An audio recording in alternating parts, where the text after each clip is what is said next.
Magandang hapon mula sa Pag-asa Weather Forecasting Center. Ito ng ating update sa binabantayan nating bagyo na nasa loob ng ating Philippine Area of Responsibility. So makikita natin dito sa ating latest satellite images na visible na yung mata o yung eye ni Bagyong Domeng. So isa na itong ganap na typhoon ngayong hapon.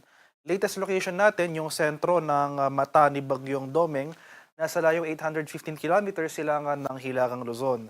May taglay itong lakas ng hangin na malapit sa gitna na umaabot ng 120 kilometers per hour at pagbugso na umaabot ng 150 kilometers per hour. At sa kasalukuyan, yung paggalaw nito ay northwestward sa bilis na 20 kilometers per hour.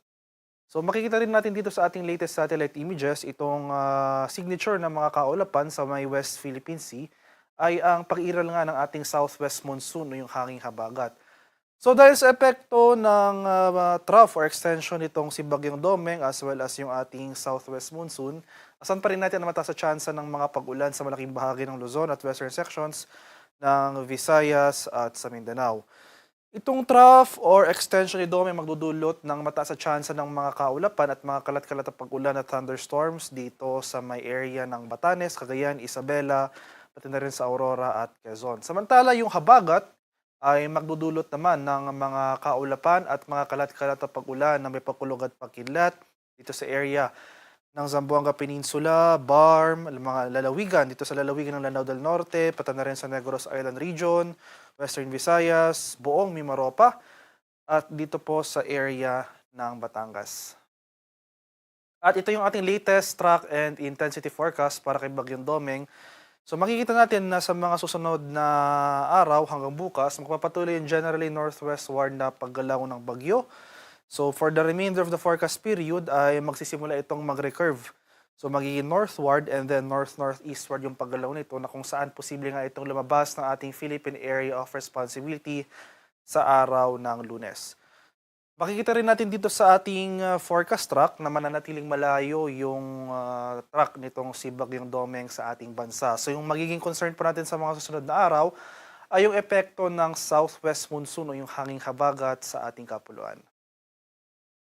At ito yung ating 4-day weather outlook, yung magiging lagay ng ating panahon sa mga susunod na araw. So bukas, araw ng linggo, magpapatuloy yung mga kaulapan at mga pag-ulan na dulot ng habagat dito sa malaking bahagi ng Visayas, pati na rin sa Mindanao.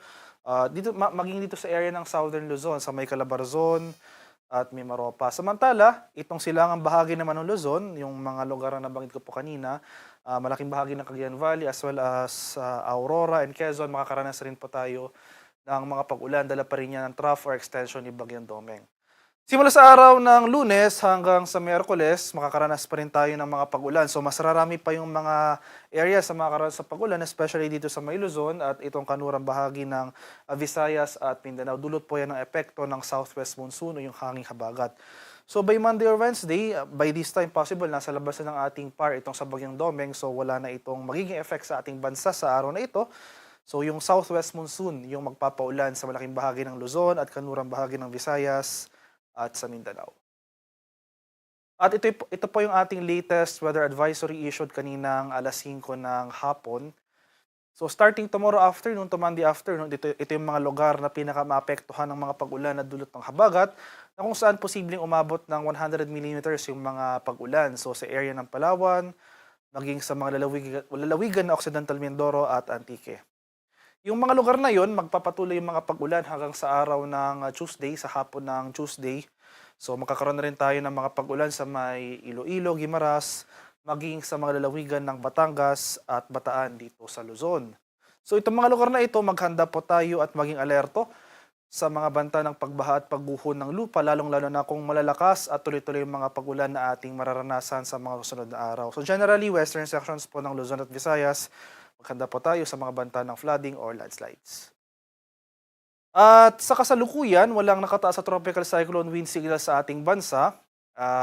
Pero hindi natin inaalis yung posibilidad ng at the very least magkaroon pa tayo ng wind signal sa mga susunod na araw sa ilang areas na extreme northern Luzon kung mahagip man yung periphery ni Bagyong Domeng yung area na ito. So sa mga lugar na ito, no, posible na makaranas pa rin tayo ng mga pagbugso ng hangin, strong to gale force gusts kahit wala pa tayong wind signal. So ngayong araw, saan po natin yung mga pagbugso ng hangin sa malaking bahagi ng Visayas, mga lalawigan ng Batanes, Cagayan, Pangasinan, Zambales, Bataan, Tarlac, Nueva Ecija, Bulacan, Calabarzon, Mimaropa, Bicol Region, Zamboanga del Norte, Misamis Oriental, Camiguin, Agusan del Norte, Surigao del Norte, Dinagat Island, Sarangani, Davao Occidental at Davao Oriental. Most of these areas magpapatuloy yung mga pagbugso hanggang bukas at sa araw ng Lunes. At sa kalagayan nating karagatan sa kasalukuyan, walang nakataas na gale warning pero iba yung pag-iingat pa rin sa ating mga kababayan na maglalayag, especially dito sa eastern seaboards ng Luzon at Visayas dahil posible tayong makaranas dyan ng katamtaman hanggang sa maalong karagatan. At para sa karagdagang impormasyon tungkol sa ulat panahon, lalong-lalo na sa ating mga localized advisories tulad ng rainfall advisories, thunderstorm advisories, maging yung mga heavy rainfall warnings na posibleng i-issue sa mga susunod na araw gawa ng pakiiral ng ating hanging habagat, ay follow po kami sa aming social media accounts at DUSC_Pag-asa. Mag-subscribe rin kayo sa aming YouTube channel sa DUSC Pag-asa Weather Report at palaging bisitahin ang aming official website sa pag-asa.usc.gov.ph at panahon.gov.ph. At yan lamang po ang latest mula dito sa Pag-asa Weather Forecasting Center. Magandang hapon sa ating lahat. Ako po si Dan Villamil, nag-uulat.